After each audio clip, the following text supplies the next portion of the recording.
자, 오늘 은혜 받으실 말씀 베드로후서 3장 13절과 14절 말씀 우리 한 목소리로 읽도록 하겠습니다. 시작.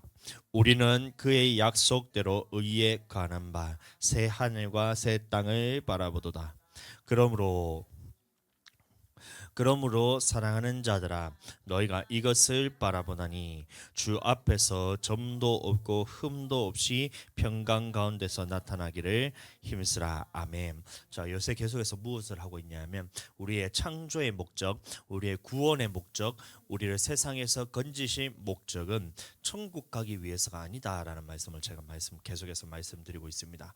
왜 그러냐면 하나님이 천국 가기 위해서 우리를 만들었다 하면 그냥 천국에다 만들어 놓으면 되지. 왜 하필이면 이 땅에, 그것도 마귀를 땅에 찍어서 이것을 가둬놨는 이 땅에다가 하나님께서 사람을 만드셨냐, 이것에 대해서 설명을 할 수가 없어요. 그래서 우리를 창조하신 목적, 예수님은 이 구속의 목적이라는데, 이 구속의 목적, 세상에서 건지신, 애굽에서 건지신 이 목적에 대해서 그 다른 이유가 있다는 것인데, 그것이 뭐냐면 창세기 18장 19절의 말씀에 보시면 여호와의 도를 지켜 의와 공도를 행하게 하려고, 에베소서 2장 10절의 말씀 보시면 선한 일을 위해서 너희를 창조했다.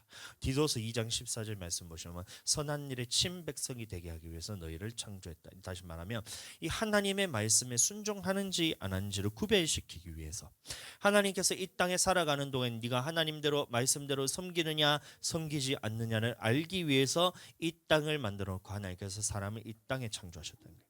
그리고 교회라는 것을 에덴 동산을 주신 것처럼 하나님께서 예수님을 믿는 사람들을 그냥 아무 곳에나 내버려 두지 않고 교회라는 곳으로 인도하신 이유가 무엇이냐, 세상에서 건져서 이 교회 생활하게 하신 이유가 뭐냐 하면 이곳에서 하나님의 말씀대로 섬기는가 섬기지 않는가를 보게 하기 위해서, 알게 하기 위해서 하나님께서 우리를 이 땅에 만드셨다라는 것을 우리 이제 말씀을 통해서 알 수 있습니다. 신명기 8장 말씀 보겠습니다. 신명기 8장 2절 말씀 시작. 내 하나님 여호와께서 이 40년 동안에 너로 광야의 길을 걷게 하신 것을 기억하라. 이는 너를 낮추시며 너를 시험하사 내 마음을 내 명령을 지키는지 아니 지키는지 알려 하심이라. 자, 그래서 이것이 뭐냐면 광야길을 걷게 하신 것을 기억하라, 이 말을 했을 때 광야는 뭐죠? 사도행전 7장 38절에 교회란 말하고 있습니다. 그럼 이 교회 생활하게 하신 것을 기억하라. 왜 교회 생활하게 했냐면 천국 가기 위해서가 아니라 어떻다고요? 네 마음이 어떠한지, 그 명령을 지키는지 아니 지키는지 알려하기 위해서. 그래서 이 교회 생활하게 하는 것은 천국 가게 하기 위해서가 아니라 명령을 지키는지 아니 지키는지를 알게 하기 위해서 우리를 교회 생활하게 하셨다. 예수님 믿게 하셨다. 우리를 창조하셨다. 같은 말입니다. 그러면 이 교회에서는 항상 말씀을 전하되 예수님께서 우리에게 주신 생명의 말씀, 영생의 말씀, 다시 말하면 어떻게 하면 천국 가는지 어떻게 하면 지옥 가는지에 대한 이 예수님의 말씀을 배워야 하고 교회에서 해야 되는 이 바로 그런 거예요. 이 주의 종은 항상 그래서 교회 안에서 하나님의 강단 안에서 말씀을 선포할 때는 자기 말을 전하는 것이 아니라 누구의 말을 전해야 된다고요? 누구의 말을 전해야 된다고요? 예수님의 말씀. 예수님이 우리에게 하신 말씀, 어떻게 하면 천국 가는지 어떻게 하면 지옥 가는지에 대해서 이것을 정확하게 알아서 이걸 전해야 된다는 것입니다. 그렇다면 성도들은 어떻게 해야 돼요? 이 선포되는 하나님의 말씀을 듣고 아멘으로 받아들여야 된다는 거예요. 순종하고 아멘으로 받아들여야 된다. 이게 교회의 역할이라는 거예요. 그런데 이것을 순종하고 내가 주님의 뜻대로 살기 위해서, 또 말씀이 깨달아지기 위해서는 이게 내 힘으로 가능해요, 불가능해요? 성경에서는 이게 불가능하다는 거예요. 그래서 하나님께서는 우리에게 성령을 보내주셔서 이 성령을 통해서 말씀을 깨닫게 하시고 성령을 통해서 하나님의 말씀에 순종할 수 있는 능력을 주셨다. 그래서 교회는 항상 하나님의 말씀과 성령의 능력으로서 충만해야 됩니다. 아멘. 주일날 우리가 예배 드리는 이유가 뭐예요? 일주일에 한 번 그냥 나와서 시간 때우는 거, 한 시간 때우려고 오는 게 아니에요. 하나님의 말씀을 듣고 성령 충만함을 받아서 한 주를 살아가는 동안에 주님 앞에 이 말씀대로 순종하기 위해서, 이 능력을 갖추기 위해서, 하나님 앞에서 거룩하고 흠이 없고 이제 그 주님 앞에서 이렇게 하나님 앞에 온전하게 서기 위해서 하나님 앞에 날마다 말씀을 듣고 기도하고 이렇게 해야 되는 거예요. 아멘. 사모님, 애기들 주아 저거 장난 계속 치고 있는 저 놔두시지 마세요. 애들 장난치는 거를 사모님이 책임지고 못하도록 막으셔야 됩니다. 예. 아무도 이거를 책임질 사람이 없으면 제가 강대산에서 송파할 수밖에 없는데, 이거 강대상에서 그런 말을 하는 곳이 아니잖아요. 그러니까 사모님이 책임지시고 애기들을 그렇게 딱 말씀 잘 듣게 해주세요. 자, 그래서 이 교회가 뭐냐? 이 하나님의 천국 말씀을 선포하는 것이 교회고, 하나님의 천국 말씀을 순종할 수 있는 능력을 갖추게 하는 것이 교회인데, 이게 누가 한다고요? 누가? 내가 하는 것이 아니라 성령께서 하신다. 성령께서 하신다. 그래서 성도들에게 생명의 말씀을 전하고 성령을 받게 해서 창조의 목적대로 살아가게 하는 것이 바로 교회라는 거예요. 예수님을 믿는 목적대로 살아가게 하는 것이 교회라는 것입니다. 그런데 이 항상 마귀는 이 안 믿는 사람을 공격하는 것이 아니라 예수 그리스도를 믿는 사람들을 공격해요. 잘 보세요. 마귀가 사람들을 공격하잖아요. 그러면 누구를 공격하겠어요? 예수님을 안 믿는 사람을 공격하겠어요? 예수님을 믿는 사람을 공격하겠어요? 안 믿는 사람이 아니라 믿는 사람을 공격합니다. 왜 그러냐면 안 믿는 사람들은 가만히 놔둬도 어차피 지옥 갑니다. 믿는 사람들은 어떻게 해야 돼요? 가만히 놔두면 천국 가잖아요. 그러니까 마귀는 누구를 공격하냐면 예수님을 믿는 사람을 공격하고 하나님의 말씀을 받은 사람들을 공격합니다. 교회 왔는데 아무나 공격하는 게 아니에요. 교회 왔는데 왜 마귀가 자꾸 사람들을 공격하냐면 생명 말씀을 받지 않는 사람들은 어차피 못 받기 때문에, 그거는 뺏어갔기 때문에 공격할 것도 없어요. 가만히 놔둬도 지옥 갑니다. 근데 꼭 하나님의 말씀을 받은 사람들, 생명의 말씀을 깨달은 사람들, 이것을 성령을 통해서 말씀을 지키려는 사람들에게는 마귀가 어떻게 하냐면 항상 공격하는 거예요. 그래서 우리는 이 땅을 살아가는 동안 항상 이 싸움이 있는데, 영적인 전쟁이 있는데, 이 싸움이 있는데, 이 싸움을 누구와 해야 되는 것이냐면 목회자나 성도들 혹은 서로 우리가 싸우는 사람을 향해서 싸우는 것이 아니라 누구랑 싸우라 되어 있냐면 악한 영들과 싸운다 되어 있어요. 에베소서 6장 12절 말씀 한번 읽어보겠습니다. 시작. 우리의 씨름은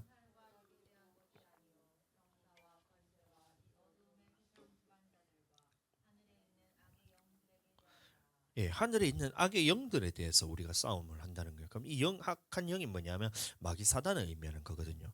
그럼 이 마귀 사단의 영들이 누구냐? 에베소서 2장 2절 시작. 그때에 너희가 그 가운데서 행하여 이 세상 풍속을 쫓고 공중 권세 잡은 자를 따랐으니 곧 지금의 불순종의 아들들 가운데서 역사하는 영이라. 이 세상 풍속, 공중 권세 잡은 자. 이 말 들어보면 굉장히 어렵지만 쉽게 말하면 뭐냐면 문화입니다. 문화. 얼마나 이 문화를 통해서 이 기독교를 말살시키라는지 보시면 지금 우리나라가 많이 어지럽잖아요. 왜 어지럽냐면 대통령이 탄핵되니 많이 가고 있고, 뭐 한쪽에서는 이게 뭐 저쪽에서 간첩이니 많이 가고 이러고 있잖아요. 근데 이런 것들이 중요한 것이 아니라 그 문화 속에서 지금 사람들에게는 마귀는 어떤 작업을 하고 있냐면, 자, 하나님께서는 이 세상을 다스리는 주관자들, 권세자들에 대해서는 어떻게 알아야 되냐면 손을 들어서 치지 마라.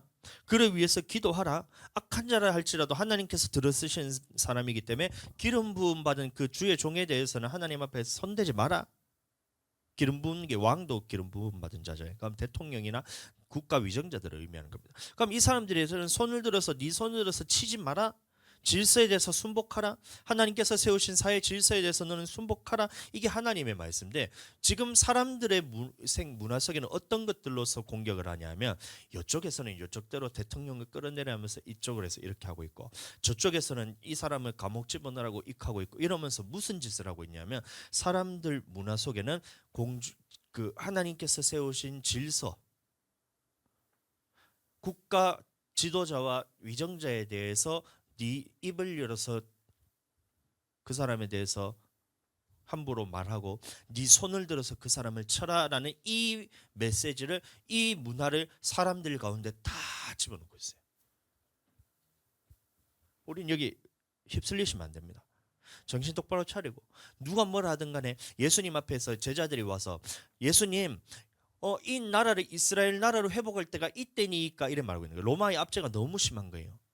로마의 이 정치적인 이 문화가 저 상황이 너무나 기독교인들을 핍박하고 예수님 믿는 사람들 다 잡아 죽이고 이러니까 예수님 드디어 당신께서 왕으로 오셔가지고 이 정치를 다 엎어버리고 이 나라를 완전히 회복시켜서 다 엎어버릴 그때입니까? 이래 이제 말하거든요. 그거 보면. 예.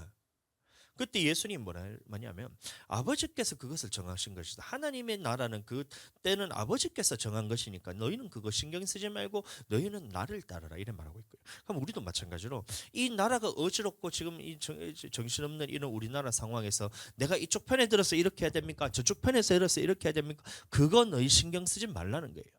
할 사람들은 해도록 내비두고 그거는 우리가 가만히 놔둬도 저그들끼리 찢고 뽑고 싸우고 이렇게 합니다. 가만히 놔두고 우리는 어떻게 하라고요?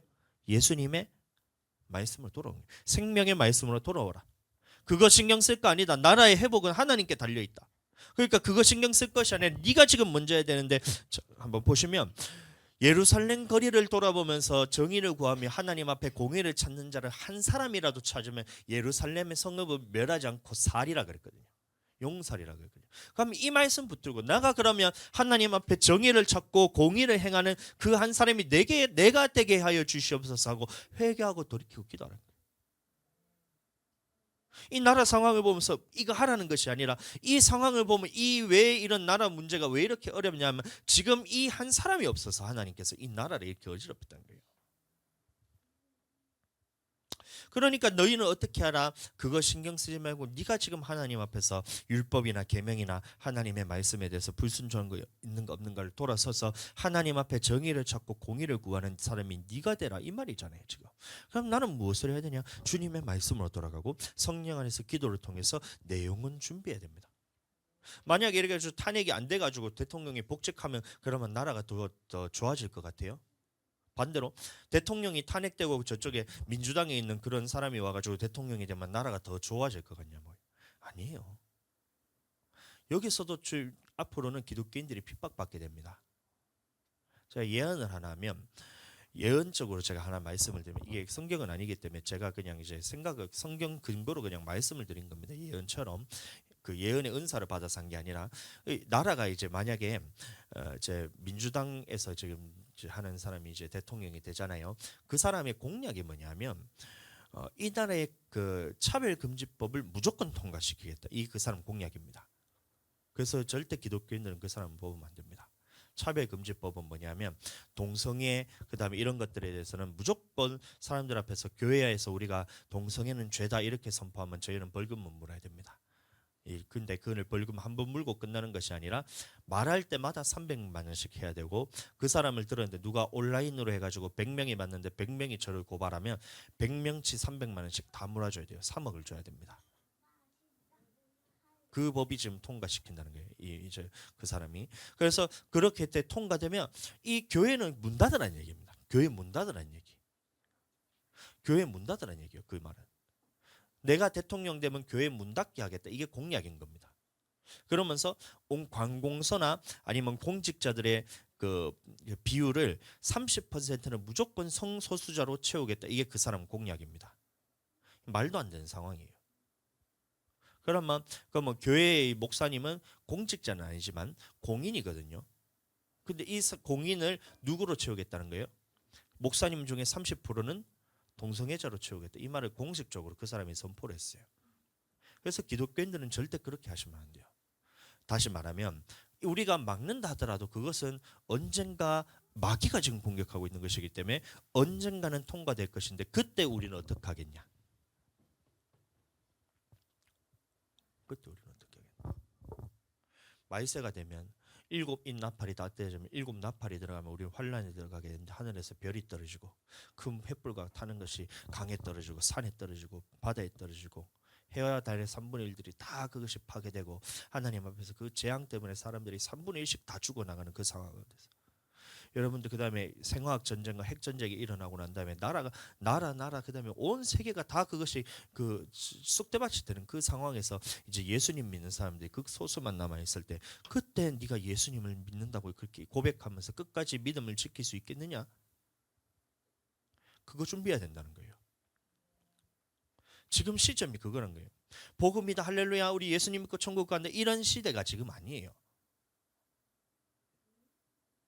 예수님 믿으면 우리가 복받고 우리가 이 땅에서 잘 되고 천국 갑니다. 우리가 이 땅에 살면서 이렇게 됩니다. 이게 이런 시대가 아니라니까요. 지금 코앞에 왔어요. 여섯 번째 인이 지금 떼어질랑 말랑할 때 여섯 번째 인이 떼어지면 어떻게 돼요? 하늘에서 천재지변이 일어나고 그 다음에 핵 전쟁의 조짐이 보이면서 이스라엘 나라가 회복이 됩니다. 그럼 이스라엘 나라가 회복되기 위해서는 전 세계의 복음이 끝까지 땅 끝까지 다 전파가 돼야 이스라엘 나라가 회복이 되는데 이제 땅 끝 전 세계가 지금 복음화가 다 되고 있어요. 아프리카 같은 경우에는 한 번 집회하는데 이번에 이제 15억 명이 집회 한번 이제 집회를 저기 어디냐? 저 어디고?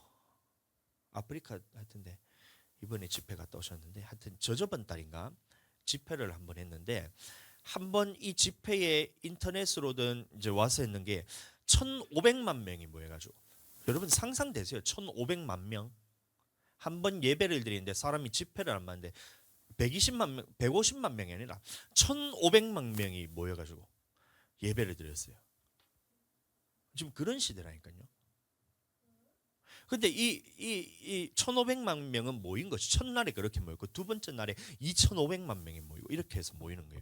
그렇게 하고 난 다음에 이 보이는 것만이 중요한 게 아니라 이게 방송으로 다 나가잖아요. 그럼 이거 아프리카에 있던 공영 TV들이 다 그거를 방송하니까 이 인구들을 다 종합해 보니까 얼마나 이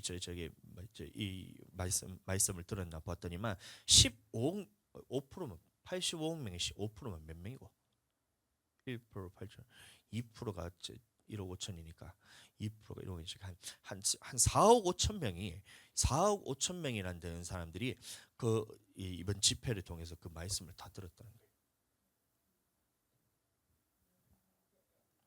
야, 나는 이 말 듣고 난 충격적이었어요.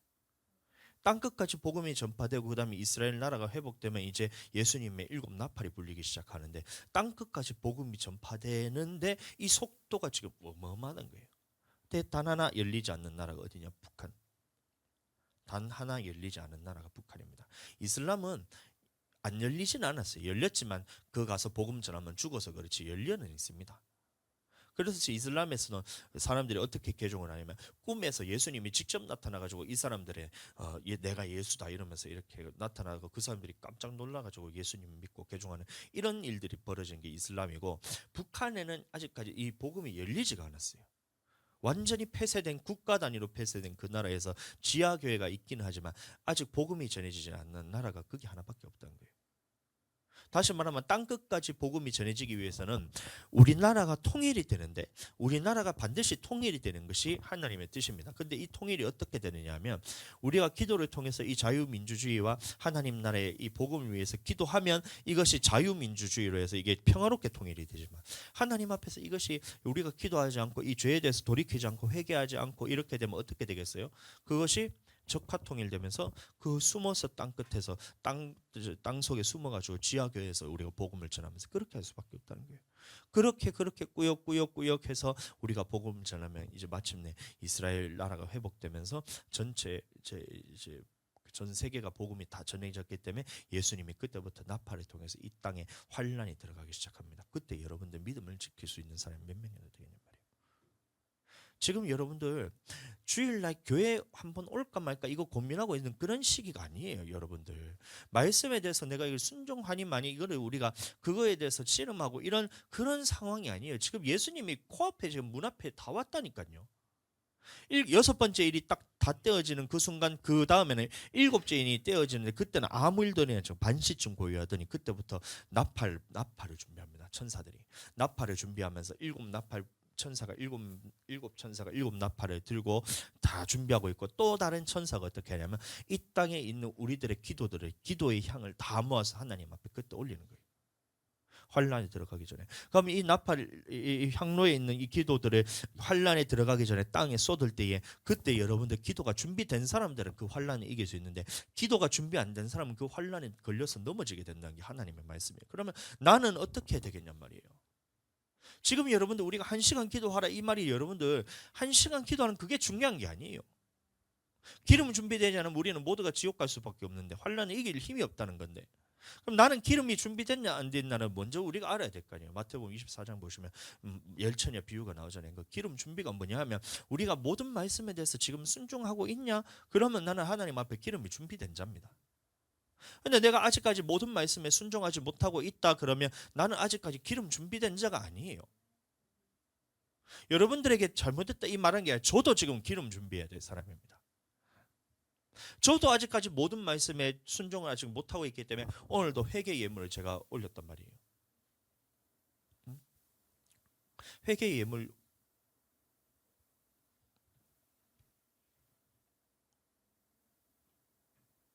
1시간, 2시간 기도하라 이게 지금 중요한 때가 아니라니까요. 예수님 믿으면 천국 갑니다. 이 땅에서 잘 됩니다. 이러고 있을 그런 시기가 아니란 거예요. 좀 있으면 예수님이 재림하실 때 그때 우리는 기름 준비돼서 환난 이길 힘이 없으면 우리는 모두가 지금 이것을 견디지 못해서 예수님을 부인하고 말씀에 불순종할 수밖에 없는데 지금 하나님의 말씀에서 이렇게 우리가 불순종한다면 환난에 들어가게 되면 그때부터는 우리가 기도할 수도 없는데 성령 안에서 기도할 수도 없는데 기도하면 잡혀가고 기도하면 우리가 죽임 당하는데 그러면 여러분들 그때도 기도할 수 있겠냔 말이에요. 지금도 안 되는데. 그러니까 우리는 기도해야 됩니다. 자, 근데 마귀는 어떻게 공격을 하냐면 항상 이 세상 풍속 그때 세상 풍속을 쫓고 이런 말하고 있잖아요. 세상 풍속을 통해 공격하는데 이때 우리가 깨어 있을 수 있는 방법도 성령 충만한 밖에 없어요. 이번 주가 성탄절이잖아요. 성탄절이 영어로는 저 뭐죠? 메리 크리스마스는 즐거운 성탄이고 성탄은 뭐냐면 크리스마스입니다. 그냥 메리는 그냥 접두사처럼 붙여서 쓰긴 하는데 크리스마스가 성탄절이잖아요. 문화를 통해서 어떻게 공격하는지 잘 보세요. 지금 이제 미국 대통령이 누구죠? 트럼프 당선됐는데 아직까지 취임 안 했죠. 바이든이 아직 하고 있죠. 그렇잖아요. 근데 바이든이 어떤 일을 했었냐면 취임하고 난 다음에 기독교 색채를 다 빼버렸어요. 기독교 색채를. 그래서 어떻게 했냐면 크리스마스 여러분들 잘 들어보시죠. 이게 우리는 거부감이 없잖아요.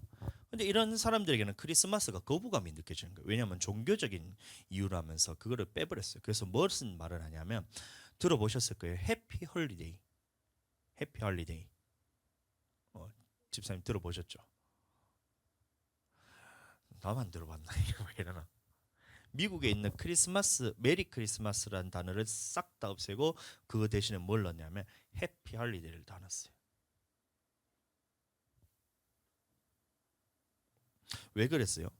크리스마스라는 뜻이 크라이스트하고 마스에 이제 결합된 단어잖아요. 크라이스트는 그리스도잖아요. 그리스도, 예수 그리스도. 마스는 뭐냐면 이제 카톨릭에서 나온 거라서 제가 별로 좋아하지는 않지만 미사 예배드리다. 그럼 크리스마스라는 말 자체가 예수님께 예배드리는 날인데 이거를 의도적으로 다 뺐다는 거예요. 대신 뭘 넣었어요? 해피 홀리데이를 다 넣었어요. 근데 이번에 트럼프가 딱 당선되면서 제일 먼저 뭐라 했냐면 예수님은 나보다 위다 이렇게 딱 이제 선포를 하면서 원래는 미국에도 보면 크리스마스라는 단어를 공식적으로 공식 석상에서 다 씁니다. 그러니까 이 문화를 장악하고 잘 보세요. 오늘날도 마찬가지로 이 나라를 주관하는 이 사람들이 어떤 성향을 갖고 있느냐에 따라서 기독교에 대해서 핍박을 하거나 기독교에 대해서 중립적인 역할을 하거나 아니면 기독교를 옹호하는 역할을 하거나 이게 이제 주어진다는 거예요. 근데 그것을 한 사람이 되는 것이 아니라 전 나라 전체에 있는 문화 자체를 그쪽으로 장악해서 뭔가 이게 성탄절, 여러분들 성탄절이란 말이 여러분들 잘 안 쓰죠. 저는 성탄절 말을 씁니다. 왜 그러냐면 해피 할리데이 이거는 안 믿는 사람이 쓰는 거예요. 그래서 그건 아예 나가리고 메리 크리스마스 이것도 우리가 메리 크리스마스 영어로 하는데 이걸 한국말로 번역할 게 없어서 메리 크리스마스를 쓰고 있긴 하지만 이게 원래는 카톨릭의 전체거든요. 예수님께 미사 드리는 날. 예수님께 미사드리는 이 크리스마스. 그래서 이제 저는 이걸 알고 난 다음부터는 크리스마스라는 말을 잘 안 합니다. 그냥 성탄절. 거룩한 탄생, 예수님이 태어나신 날 성탄절 이렇게 얘기를 하지. 근데 여러분들, 그러면 이 문화는 무슨 말이냐면 항상 이 하나님의 말씀, 우리 예수 그리스도를 믿는 본질을 자꾸 빼앗아버리고 희석시키고 이거를 망가뜨려서 사람들 생각에 무엇을 집어넣냐면 하나님과 반대되는 생각들을 다 집어넣어요. 그게 뭐냐면 세상 풍속이라는 거예요. 세상 풍속. 예수님의 탄생을 주고 산타를 갖다 놓고 가족들을 갖다 집어넣고, 그럼 이런 문화 안에서 여러분들 나는 예수님의 생일을 축하하는 날이 성탄절이라서 나는 예수님의 생일을 축하하는 날이다. 그래서 나는 성탄절이라고 나는 이날 막 가족들하고도 놀러도 안 가고 그다음에 또 막 크리스마스 하면서 반짝반짝하면서 친구들하고 놀러 가는데 난 그거 싫어. 나는 예수님의 생일을 축하하기 위해서 교회에 갈 거다. 이러면 사람이 여러분들 거기서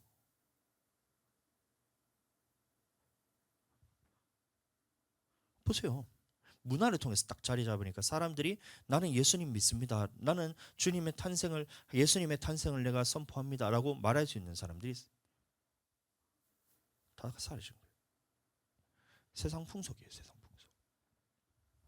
하늘이가 주한가 하늘이가 뭐라 했냐면 내일 이제 어린이집에서 뭘 하냐면 크리스마스 행사를 합니다. 근데 크리스마스 행사가 뭐냐면 산타 복장했던 어떤 이제 아저씨가 아줌마가 와가지고 애기들 선물 뭐 받고 싶은가, 그다음에 이걸 다 적어갔어요. 애들 성향 그다음에 애들 뭐 장단점, 그다음에 산타 할아버지한테 뭘 받고 싶은, 우리 아이에게 하고 싶은 말, 이거를 다 받아 적어갔어요. 그래서 이제 어린이집에 적으라 해서 나는 이제 주아야 하면 나는 주한테 편지 쓰면서 이 크리스마스는 말 그대로 예수님께 예배 드리는 날이야. 세상 문화가 자꾸 이렇게 악해지고 더러워지고 하면서 힘들어지겠지만 그래도 나는 주아가 믿는 사람으로서 정체성을 지키고 하나님 앞에 거룩하게 살기를 축복하고 이래 보냈는데, 그거 아버지한테 듣고 싶은 말인데 그 말했다가 이제 난리가 날 거 아니에요. 막 그러고 있었는데 나는 성질 나가지고 나는 그래 적어 보냈는데 갑자기 하늘이가 뭐라 얘기했냐면 내일 며칠이고 내일 23일 날 나 어린이집 안 갈래 이러더라고요. 그래서 왜? 그러니까 그 하나님이 싫어하는 날이니까 나는 싫어하는 거 한다고 이렇게. 뭔 말이냐 그 산타 오니까 나 안 갈래 이러더라고. 산타 오니까. 야, 난 그 말 듣는데 진짜 마음속에서 찡하게 감동이었어. 야, 쟤라면 저 아들을 위해서 난 진짜 모든 걸 다 해주고 싶다라는 이 마음이 들면서 문화입니다, 문화. 이런 세상 문화 속에서 우리가 주님의 것을 지키면서 하나님의 진리의 말씀을 지키면서 이것에 휩쓸려 가지 않고 이 악한 영들에 대해서 싸울 수 있는 것 누가 하는 거예요? 누가? 내 속에 계신 성령님 외에는 그게 안 되는 거예요. 성탄절은 예수님의 탄생하신 것을 기념하는 날입니다. 뭔 가족이 중요하고 뭔 세상 일이 중요하고 뭔 내가 중요해요. 예수님이 중요하고 교회가 중요합니다. 그래서 우리가 성탄절에는 교회에 모여서 함께 예배드리고 함께 성도들과 교제함을 통해서 예수님의 탄생을 축하하는 날이 성탄절이라는 거예요. 성탄절. 마귀는 어떻게 해요? 항상 이 문화를 통해서 우리를 잠식하려 한다. 이거를 기억하시기 바랍니다. 아멘. 히브리서 2장 14절 한번 읽어보겠습니다. 시작.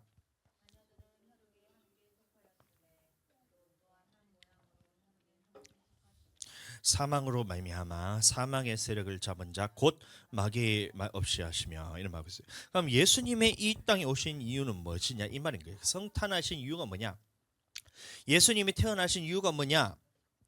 우리가 크리스마스라고 말하기도 하고 성탄절을 우리가 왜 예배를 드리냐 이 말에 대해서 우리가 하는 건데, 왜 예수님이 이 땅에 오셨냐 이걸 우리가 말하고 있다는 거예요. 예수님이 왜 이 땅에 오셨냐?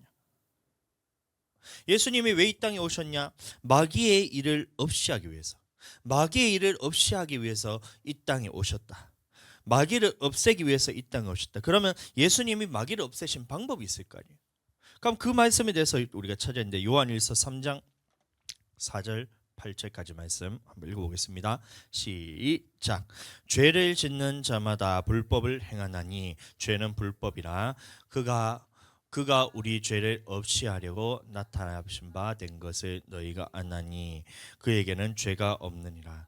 그 안에 거하는 자마다 범죄하지 아니하나니 범죄하는 자마다 그를 보지도 못하였고 그를 알지도 못하였느니라. 자녀들아, 아무도 너희를 미혹하지 못하게 하라.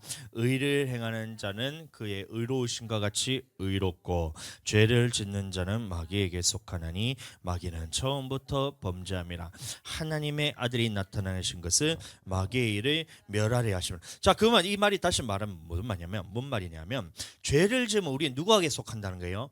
마귀에게 속한다. 죄를 짓는 자는 마귀에게 속한다고 했어요. 그러면 이 마귀의 일을 없앤다는 말은 뭐냐면 우리의 죄를 없애기 위해서 예수님이 이 땅에 오셨다. 아멘. 예수님이 이 땅에 오시는 이유는 우리를 이 땅에 창조하신 이유는 하나님의 명령대로 순종하는지 순종하지 않는지를 알게 하기 위해서 창조했지만 예수님이 이 땅에 오시는 이유는 뭐예요? 우리의 죄를 없애기 위해서, 마귀의 일을 멸하기 위해서. 아멘. 다시, 자, 우리가 이 땅에 오시는 우리를 이 땅에 창조하신 이유가 뭐라고 했어요? 하나님의 명령에 순종하는지 안 하는지를 보기 위해서 우리를 창조했다는데 예수님이 이 땅에 오신 이유는 뭐라고요? 우리의 죄를 없애고 마귀의 일을 멸하시기 위해서 이 땅에 오셨다. 그럼 어떻게 이 죄를 우리가 없애할 수 있냐? 이건 거예요. 어떻게 우리는 이 죄의 문제를 해결할 수가 있나? 간단하게 얘기하면 첫 번째는 예수님의 피입니다. 예수님의 피를 흘림을 통해서 우리는 그 피를 통해서 깨끗함을 입고 나의 죄에서 용서를 받는 게 첫 번째예요. 두 번째는 뭐냐면 예수님의 말씀이에요. 마귀는 계속해서 우리는 예수님을 믿었다 할지라도 하나님의 반대되는 생각, 하나님 앞에 죄 짓고 싶은 마음, 불순종하고 싶은 마음, 이것을 계속해서 우리에게 불어넣는다는 거예요. 근데 이것을 이길 수 있는 방법도 예수님이 주셨는데 그게 뭐냐면 말씀이라는 겁니다. 임마누엘이라 그러잖아요. 예수님의 이름은 뭐예요? 예수님의 이름의 뜻이 그가 너희를 죄에서 구원할 자이심이라. 이게 예수님의 이름의 뜻입니다. 그럼 또 다른 이름이 하나 있는데 예수님이 그 뭐예요? 와, 자는 줄 알았는데 뭐 자면서 대답할 거 다 눈 감고 임마누엘 막 이러고 있다. 임마누엘이 무슨 뜻이에요? 하나님이 우리와 함께 계시다. 그러면 그렇게만 생각할 것이 아니라 하나님이 우리와 함께 한다는 말이 뭐예요? 자, 제가 여러분들과 함께 해요. 자, 근데 보세요. 자, 여러분들과 함께 하는데 딱 내려가 가지고 지금 요 여러분 다 있잖아요. 제가 여기 함께 해요. 가만히 있어요. 아무것도 안 하고. 뭐 말을 하든지 뭘 해야 되는데 함께 한다 하는데 이렇게 가만히 있어요. 이 뭐예요? 함께 하는 게 아니에요. 함께 한다는 말은 뭐냐면 대화도 하고 함께 말을 하고 이 사람의 말하는 것도 듣고 기도도 하고 애기들 이렇게 뭐 머리도 이렇게 해서 뭐 이렇게 하고 이렇게 하고 칭찬도 하고 함께 한다는 거예요. 함께 한다.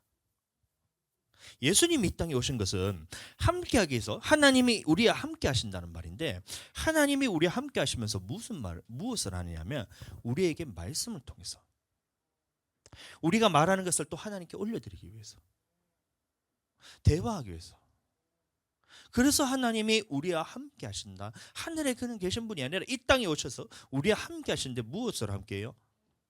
말씀으로.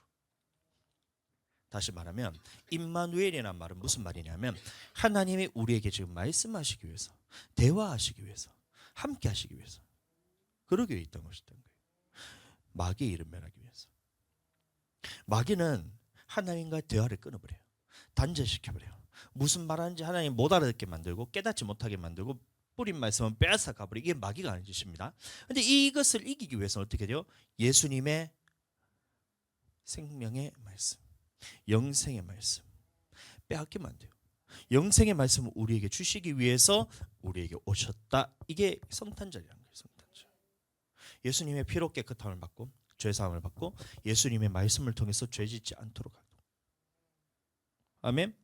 이 말씀대로 살 때 우리가 죄를 짓게 되면 마귀의 일은 그대로 있잖아요. 그래서 예수님은 우리는 어떻게 살아야 의롭게 사는 것인지 완성된 율법을 주셨고 이 말씀대로 순종할 때 이것이 우리의 의라 그랬습니다. 예수님과 같이 의롭게 된다. 신명기 26장 25절 시작.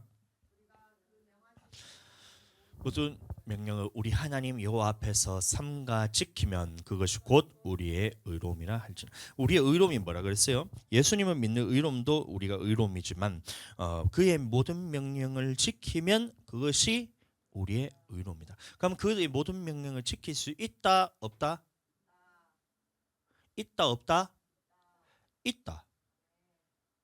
없으면 뭐라고 그렇게 시키냔 말이에요. 할 수 있으니까 시키는 거예요. 실제로 그런 사람이 있었나요? 없었나요? 있었어요. 예수님도 하나님의 말씀대로만 살았지만 예수님이라서 그렇죠. 그게 아니라 예수님의 말씀대로만 지키며 살았던 사람들이 성경에 기록이 되어 있어요. 보시면 계시록 3장 4절 말씀 보겠습니다. 시작. 내게 있어 흰 옷을 입고 나와 함께 다니느니 그들은 합당한 자인 연고라.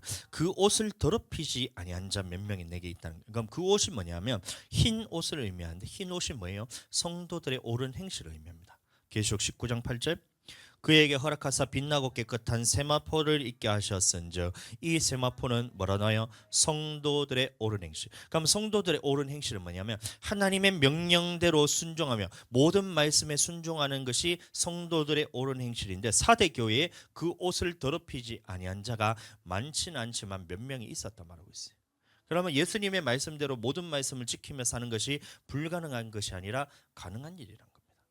누가 가능해요? 성령 충만하면 가능합니다. 성령 충만해야 가능한 거예요. 죄를 짓지 않고 말씀대로만 사는 사람들이 몇 명 있었다. 그런데 중요한 것은 그 나머지 사람들은 어떻게 됐냐면 이제 하나님의 말씀에 대해서 불순종하기도 하고 죄도 지으면서 살고 있어요. 우리의 모습과 똑같다는 거예요. 하나님의 말씀을 알지만 안다고 해서 모든 말씀을 다 지키며 살지 않잖아요. 그러면 그 사람들은 어떻게 돼요? 지옥 가나요? 옷을 더럽혔기 때문에 지옥 가나요? 그건 아니는 거예요. 그래서 오늘 말씀에 하나님의 말씀에 이 두루마기를 빨아라. 흰 옷이 더럽혀졌으면 이것을 깨끗하게 씻어라. 이런 말하고 있던 거예요. 아멘. 오늘날에도 교회의 모습을 보시면 우리 교회만 볼 것이 아니라 이 전 세계에 있는 교회를 보고 우리나라에도 보면 교회들이 무수히 많은데 그 중에서 죄를 짓지 않기 위해서 얼마나 사람들이 노력하는 분들이 많은지 몰라요. 실제로 죄를 안 짓는 것 같아요. 내가 봤을 땐 그분이. 그런 사람들이 더러 있어요. 어느 정도냐면 이 하나님의 말씀에 보면 시편 보시면 1장 1절 복 있는 자는 악인의 꾀를 쫓지 않고 오만한 자리에 앉지 않고 이렇게 오로지 주의 율법을 묵상하며 즐거워하는 자다 그랬잖아요. 그러면 그 말씀 그대로 하기 위해서 안 믿는 사람하고는 얘기도 안 하는 사람이 있어요. 난 진짜 대단하더라고. 성경에 믿지 않는 자들, 불순종하는 악한 자들하고는 대화도 하지 말, 같은 자리에 앉지도 말라 해가지고 그 말씀대로 순종하려고 그 정도까지로 말씀에 순종하는 사람이 있어요.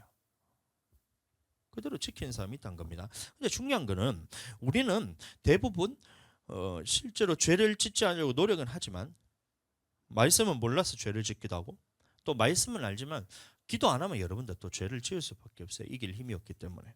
저도 마찬가지입니다.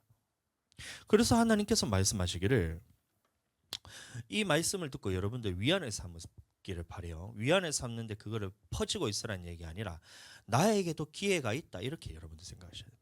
한번 보겠습니다. 읽어보세요. 시작. 너는 일깨워 그 남은 바 죽게 된 것을 굳게 하라. 내 하나님 앞에 네 행위의 온전한 것을 찾지 못하였노라. 그러므로 네가 어떻게 받았으며 어떻게 들었는지를 생각하고 지켜 회개하라. 만일 일깨지 아니하면 내가 도적같이 이르리니 어느 시에 내게 임할는지 네가 알지 못하리라. 이게 뭐냐면 이 일곱 교회의 일곱 사자에게 주는 말씀이잖아요. 그 주의 종에게 하는 말이 뭐냐면 너는 일깨우라는 얘기예요. 일깨우라. 깨닫게 해주라. 네 행위에 온전한 것을 찾지 못했으니 그러므로 네가 어떻게 받았으면 어떻게 들은지를 생각하고 지키어 회개하라고 깨우치게 만들라는 거예요. 그 주의 종은 항상 하나님의 말씀을 통해서 내가 무슨 죄를 어떻게 짓고 있느냐, 내가 주님 앞에 부족한 것이 뭔가를 깨닫게 해주는 역할이 이 주의 종이라는 거예요. 만일 깨지 아니하면, 네가 그 말씀대로 깨닫게 하지 못한다면 내가 도적같이 이르리니 어느 시에 네게 임할는지 알지 못하니라. 다만 이게 주의 종에게만 하는 말일까요? 여러분들, 일곱 교회 사자들에게 얘기하면서 일곱 교회 사자들에게 얘기했는데 이것을 누구에게 말하면 일곱 교회에 편지하라. 그러니까 이게 사자들에게 말하는 주의 종은 성도들에게 이 말씀을 다 가르치라는 거예요. 내 행위에 온전한 것을 찾지 못하는. 다시 말하면 하나님 앞에 온전히 모든 말씀에 순종하며 하나님 앞에서 죄를 짓지 않는 모습이 이게 뭐냐면 온전하다는 말입니다. 근데 네 앞에 행위에 온전한 것을 찾지 못하였다, 이 말이 뭐냐면 아직까지 네가 죄를 짓고 있고 하나님 앞에 말씀에 100% 순종하지 못하는 모습이 너에게 있다는 거예요. 그러니까 어떻게 하라고요? 네가 어떻게 받았으며 어떻게 들었는지 생각하고 회개하라. 계시록 2장에 보시면 무슨 말씀이 있어요? 에베소 교회에 처음 사랑을 가지고 처음 행위를 다시 회복하고, 같은 말인 거예요. 처음 행위가 예수님 처음 믿을 때 모든 말씀에 다 순종하겠습니다라는 이 마음을 하나님께서 예수님 믿을 때 다 줬는데, 이게 네가 지금 어디서 떨어졌는지를 돌이켜서 생각하고 돌이켜라는 얘기고, 마찬가지로 사대교회에서도 네가 어떻게 받았으면 어떻게 들었는지를 생각하고 처음 사랑에 대해서 네가 돌이켜라는 얘기예요. 회개하라. 모든 말씀에 순종한다는, 해야 된다는 말씀을 다시 회복하라는 거예요. 마귀는 이것을 빼앗아 간다는 거예요. 말씀대로 순종 못한다 그러는 거예요. 나는 할 수 없다는 거예요. 나는 할 수 없죠. 그러니까 성령을 보내주셔서 성령 안에서 우리가 해야 되죠. 그리고 옷을 더럽혔다면 어떻게 해야 돼요? 그것을 그냥 내버려 두지 말고 깨끗하게 빨아서 입어야 돼요. 저도 이거 예배 끝나고 나면 땀이 흠뻑 젖습니다. 그럼 요거를 다음 주까지 그대로 나누면 어떻게 되겠어요? 누러이 뜨면서 이게 이제 곰팡이가 피고 이렇게 되죠. 그러니까 오늘 주일날 입은 옷은 깨끗하게 빨아서 다음에 또 입잖아요. 또 입어도 또 더러워져요. 라면 먹다가 국물 튀기도 하고, 오늘 아구찜 먹다가 또 묻을 수도 있고. 그러면 그걸 그대로 놔두나요?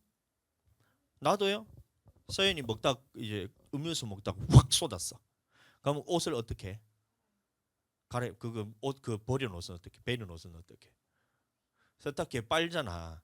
마찬가지로 우리가 죄를 지으면 나의 이 성도들의 옳은 행실이라는 의의 겉옷이 더러워질 수가 있는데, 이것을 어떻게 하라고요? 어떻게 해서? 와, 하늘이 대답하셨어. 어떻게 하라고요? 어떻게 다시 어떻게 해요? 빨아서 입어야 돼요. 빨아서 입어요. 자, 우리 전에 했는 거 딱 이거 있는 것처럼. 자, 어떻게 해라고요? 빨아서 입어야 된다. 빨아서 입어야 된다. 그럼 이 옷을 어떻게 빠느냐? 계시록 7장 14절입니다. 계시록 7장.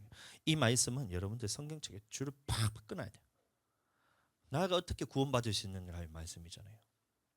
한번 읽어보겠습니다. 시작. 내가 가로되 내 주여 당신이 알리이다 하니 그가 나더러 이르되 이는 큰 환난에서 나오는 자들인데 어린 양의 피에 그 옷을 씻어 희게. 어린 양의 피로서 깨끗하게 씻을 수 있다. 그럼 이 어린 양의 피로 씻는다는 말이 뭐예요? 우리 예전에 다 해봤습니다. 이게 뭐냐면 이 구약에 있었던 제사법을 그대로 따라옵니다. 서연이 옆에 사모님 좀 가서 양이 대주세요. 양이 돼가지고 양이 돼. 하늘이 요 미미 집사님 옆에 딱 와가지고 양이 돼주세요. 소위 저 있네. 저 수진이 있네. 수진 저 양옆에 딱 앉아 보세요. 저 양옆에 수진이 이쪽으로 보내고 가운데 사모님 딱 앉아봐. 앉아서 해보세요. 앉아야지. 옆에 앉아. 여보 가운데로 들어가고, 여보 근데 가운데가 앉고, 딱 앉아서 뭐 하는지 알잖아요. 그 구약에서는 이제 뭐냐면 이제 우리가 죄를 사함 받기 위해서는 양을 데리고 와야 돼. 뭐 물론 이제 그 계급에 따라 다릅니다. 제사장이나 온 회중이 이제 죄를 범했을 때는 숫, 염소, 그다음에 수송아지. 족장은 숫, 염소, 평민은 어린 양이나 암염소, 가난한 경우에는 어린 암양이나 염소, 그것도 안 되면 더 가난하면 산비둘기나 집비둘기 2마리, 그것도 안 되면 고운 가루 10분의 1 에바를 갖고 와가지고 주님 앞에 올립니다. 근데 원리는 똑같아요. 옆에 어떻게 하냐면 이 희생 제물을 끌고 오는데, 자, 흠없고 1년 된 어린 양을 데리고 와야 되는 거예요. 옆 사람 보세요. 양입니다. 양. 옆 사람 양. 수진이 일로 와봐. 수진이 그 미미 집사람 옆에 딱 가봐. 네가 양이야. 양. 집사님 옆에 딱 가봐. 한번 해보세요. 어떻게 내 죄가 사함 받는가 실제로 한번 해봐요. 옆 사람 딱 봐주세요. 옆 사람 딱 쳐다보세요. 이렇게 옆에. 어디 갔어? 민정이 거기 가면 어떡하나? 딱 가봐. 민정이 옆에 언니가 어린 양이야. 잘 봐. 자, 양이에요. 그럼 이 흠이 없고 어린 양을 딱 갖고 온 다음에 어떻게 하냐면 머리에 손을 얹어. 자, 한번 해보세요. 서연이는 민정이 머리 위에 손 얹고, 민정이는 서연이 언니 위에 얹어야죠 머리를. 자, 수진이 집사님 머리 위에 손 딱 얹고, 자, 손 딱 얹어. 주아, 뭐해 빨리. 할머니 머리 위에 딱 손 얹어. 할머니가 양이야. 하늘이 할머니가 양이야. 할머니 애기들 머리 위에 손 딱 얹어. 이게 양이에요, 양. 흠없고 어린 양. 대신에 그 다음에 지금 뭘 하냐면 딱 손을 얹고 내 죄를 빨리 해. 민정이도 빨리 해. 내 죄를 이 양에게 전가합니다. 옮깁니다는 뜻입니다. 전가합니다. 딱 하면 이제 죄가 어떻게 해서 내 죄가 옆 사람한테 갔죠. 그 다음에 칼을 들어야 돼. 칼을 들어서 옆 사람을 잡아야 돼. 그래서 하나님 앞에 제사를 통해서 닭을 뜨고 불로 태워서 주님 앞에 딱 올려드리면 옆에 있는 짐승은 어떻게 돼요? 내 죄를 가지고 죽었잖아요. 그럼 나는 어떻게 돼요? 깨끗함을. 이해가 되시죠? 이게 속죄제입니다. 속죄제. 내 죄를 사하는 구약의 방법. 근데 이것과 마찬가지로 예수님이 이 땅에 오셔서 예수님의 피로 깨끗함을 입는다. 이 말이 무슨 말이냐면 내 죄를 사하기 위해서 오셨다는 말이 뭐냐면 예수님을 똑같이 끌어오는 거예요. 이 죄가 없으신 예수님을 끌어오셔서 예수님의 머리에 손을 딱 얹어요. 옆 사람한테 다시 얹으세요. 옆 사람이 예수님입니다. 자, 옆 사람이 예수님입니다. 머리에 손을 딱 얹어봐. 수진이도 옆 사람 예수님 안 같아요. 뭐 왜 이래 다. 예수님이라 생각하고 머리에 손을 딱 얹어. 민정이도 옆 사람이 예수님이라 생각하고 머리에 손을 딱 얹어. 그 다음에 어떻게 해야 돼? 예수님에게 나의 죄를 전가합니다. 그럼 어떻게 해요? 나는 죄가 없고 예수님은 나의 죄를 짊어지는 거예요. 그리고 난 다음에 십자가에 목을, 자, 옆 사람은 십자가에 못을 박으세요. 자, 십자가에다가 못을 박으세요. 손에다가 구멍 뚫고 옆구리에다 창 지르고 그렇게 십자가에 못을 박아요. 그 예수님의 흘리신 피가 내게 있어야 나는 이 죄를 사함받을 수가 있다. 아멘. 그래서 이 어린 양의 피로 어떻게 해요? 자, 앞에 어떻게 해요? 그 옷을 씻어. 그럼 우리는 죄 지을 때마다 무엇을 해야 되는 말이에요? 씻어야 돼. 무엇을 해야 돼요? 예수님의 피로 씻어야 되는데 예수님을 다시 십자가에 못 박아야 돼요. 예수님은 십자가에 못 박혀서 그 흘리신 피로 내가 깨끗함을 입기 때문에.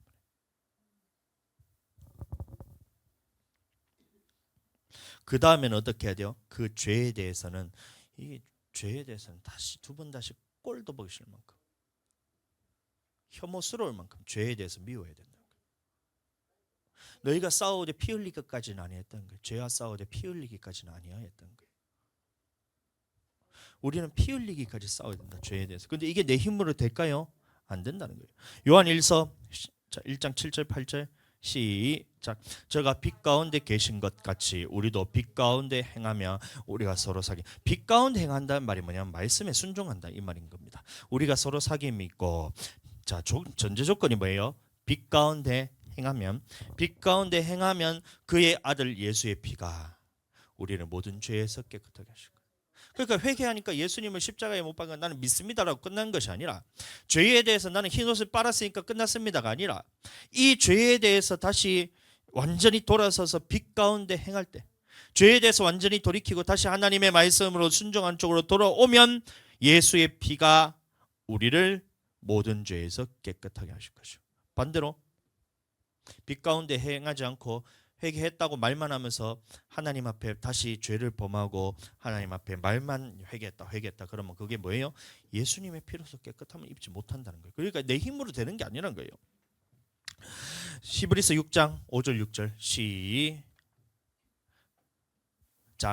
하나님의 선한 말씀과 내세의 능력을 맛보고 타락한 자들은 다시 새롭게 하여 회개하게 할 수 없나니 이는 자기가 하나님의 아들을 다시 십자가에 못 박아 현재의 욕을. 그러니까 보세요. 이 하나님의 말씀에 대해서 받은 사람들, 선한 말씀을 받은 사람들입니다. 그리고 내세의 능력을 맛본 사람들, 성령의 능력으로서 충만하게 입은 사람들 중에서 어떻게 해야 돼요? 타락한 자들은 다시 회개할 기회가 없다는 거예요. 여러분들 너무 긴장하지 마세요. 타락이란 것이 여러분들 계속해서 죄 짓는 게 타락이 아닙니다. 타락이 죄를 짓는데 계속해서 반복해서 죄를 짓는 것이 타락이 아니에요. 타락이 뭐냐면 예를 들어서 예수님이 노하지 말라 이런 말씀. 옛사람에게 말한가 살인하지 말라는 말을 너희가 들었으나 나는 너희에게 말하노니 노하지 말라. 노하는 자마다 심판을 받으려 할 말을 너희가 들었거니와 이런 말하고 있잖아요. 그러면 성질이 빵 나서 노를 해가지고 빵 터뜨렸다. 그러면 나는 그러면 이게 뭐예요? 타락한 사람이에요? 아니에요. 타락한 게 아니라 불순종하고 이건 죄를 지었을 뿐이 타락이 아니라는 거예요. 그러면 뭐냐면 타락이란 말은 하나님의 말씀에는 그렇게 있지만 나는 하나님의 말씀에 반대되는 삶을 살 거야. 이게 뭐냐면 타락입니다. 다시 노하지 말라는 말씀이 있는데 성질대로 한번 해붙였다고 이게 타락이 아니에요. 그거는 불순종이고 넘어진 겁니다. 마귀의 공격에 의해서. 그런데 어떤 게 타락이냐면 나는 노하는 사람이 될 거야. 나는 성질내는 사람이 될 거야. 하나님의 말씀에는 있지만 나는 성질내는 사람이야. 나는 성질내면서 해붙이는 사람이 나야. 내 성격이 이래 이러면서 나는 성질 쉽게 내는 사람이야. 이런 사람이 뭐냐면 타락한 자예요. 또 주의 성수 있잖아요. 11조 이런 것들이 있잖아요. 하나님의 말씀에서 여러분들 한번 못할 수도 있어요. 근데 그게 여러분들 타락은 아니에요. 불순종이고 죄는 맞지만 그거는 깨끗함을 입고 회개하고 돌이켜야 됩니다. 근데 타락이라는 말은 무슨 말이냐면 주의 성수하라는 말씀이 하나님의 말씀이 있고 11조 하라는 말씀이 하나님의 말씀이 있지만 나는 주의 성수 안 할 거야. 나는 11조에 대해서 안 할 거야. 라고 이렇게 주님의 말씀엔 그렇지만 나는 하나님의 말씀대로 불순종하면서 살 거야. 이렇게 하는 사람이 타락한 자입니다. 생각이 있어서 하나님과 반대되는 생각이 내게 딱 잡히는 사람. 근데 그 보세요. 하나님이 말씀하셨는데 우리가 순종할 수 있어요, 없어요? 잘 순종돼요, 안 돼요? 기도해야 되는데 기도 안 하면 여러분들 이거를 어떻게 해결해? 못 이기지.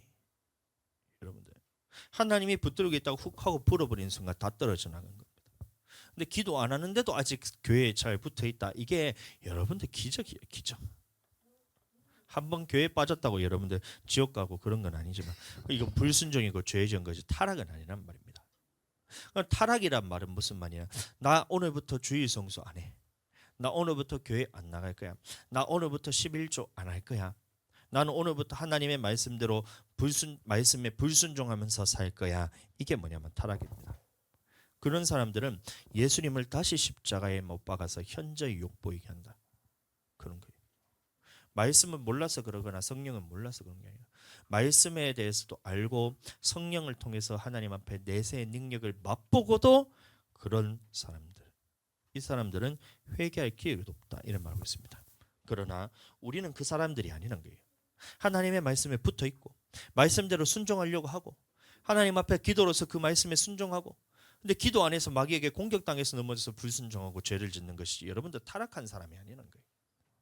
타락하는 사람들은 나는 교회 안 나가 하고 이렇게 안 나오는 사람은 이미 타락한 거고. 요한일서 1장 9절 시작. 만일 우리가 우리 죄를 자백하면 저는 믿으시고 의로사 우리 죄를 사하시며 모든 불의에서 우리를 깨끗하게. 그러니까 이때 우리는 어떻게 해야 되냐? 이 죄에 대해서 불순종하고 하나님 앞에 내가 이것을 범죄했는 것이 발견되면 나는 어떻게 해야 돼요? 주님 앞에 나가서 자백하고 예수 피로 깨끗함을 입으면 된다. 예수님 앞에 가서 죄를 자백하면 그는 미쁘시고 의로사 우리 죄를 어떻게 해요? 사시며 우리를 모든 불의에서 깨끗하게 하실 분이 하나님이란 거예요. 그러니까 주님 앞에 나가서 자복하고 회개하고 돌이킬 때는 하나님은 온전히 깨끗하게 다 해주신 거예요. 너희 죄가 지동같이 붉을지라도 양털같이 희게 되게 한다는 말씀이 하나님의 말씀이잖아요. 네가 어떤 죄를 지었든 하나님 앞에 어떠한 불순종을 했든 예수 그리스도의 피를 믿고 예수님께서 나를 돌이키실 것이라는 말씀을 믿고 주님 앞에 가서 내가 어떤 이런 죄를 지었습니다. 주님 앞에 자복하고 다시는 안 하겠습니다. 하나님 앞에 딱 이렇게 말씀으로써 우리가 선포하는 그 순간 내 이전에 있었던 모든 죄는 깨끗하게 사함으로 옷이 더럽혀지면 어떻게 된다고? 빨아입듯이. 내가 죄를 지으면 어떻게 했는데 주님 앞에 가서 이것을 빨아입어요. 죄짓게 하는 건 막이니까 여러분들이 생각하지 마세요. 베드로후서 3장 13, 14절 시작. 우리는 그의 약속대로 의에 거하는 바 새하늘과 새 땅을 바로. 이게 천국 가는 방법이라는 거예요. 천국 가는 방법. 천국 가기 위해서 우리가 깨끗함을 입어야 돼요. 그러므로 시작. 사랑하는 자들아 너희가 이것을 바라보나니 주 앞에서 점도 없고 흠도 없이 평강 가운데서 나타나기를 힘쓰라. 우리가 옷이 더럽혀졌다는 것은 뭐냐면 우리가 죄를 지었다는 것은 뭐냐면 흠이 있고 점이 있다는 얘기예요. 그럼 이것을 깨끗하게 하기 위해서는 어떻게 해야 돼요? 첫 번째는 말씀에 순종해야 되지만 말씀에 불순종한다 할지라도 우리는 그것이 나의 영혼이 지옥 간다는 거예요? 아니에요? 아니다. 네가 그 옷이 더러워졌으면 그것을 빨아서 깨끗하게 하면 점도 없고 흠도 없는 사람이 될 수가 있다. 그러니 새하늘과 새 땅, 다시 말하면 천국을 바라보는 사람들은 점도 없고 흠도 없이 평강 가운데 나타나기를 어떻게 하라 되겠어요? 힘쓰라. 힘쓰라. 다시 해보세요. 힘쓰라. 힘쓰라. 예, 그 힘쓰라는 거예요. 그럼 어떻게 힘쓰냐? 하나님의 말씀을 들었을 때 이것을 순종하기 위해서 힘쓰고, 우리가 하나님 앞에 불순종하고 죄를 지었을 때는 어떻게 돼요? 이것을 회개하기를 힘쓰고. 내 힘으로는 불가능하니까 이것을 누구에게 통해서 힘을 통해서 해야 돼요? 성령 충만함을 받아서 성령의 능력으로 순종하고 성령의 능력으로 회개할 수 있다. 그래 우리는 날마다 주님 앞에 기도하고 우리가 부르짖어서 회개하고 순종해야 돼요. 여러분들 순종할 힘을 내가 가지려 하지 마세요.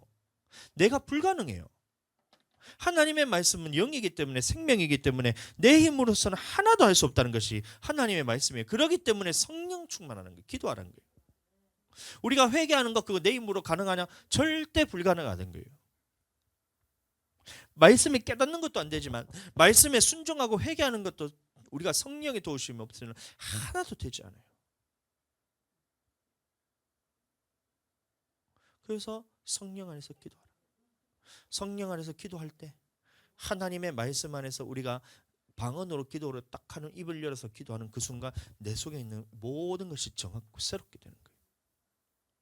보라 새 일을 행하시리니 이제 곧 나타내리라.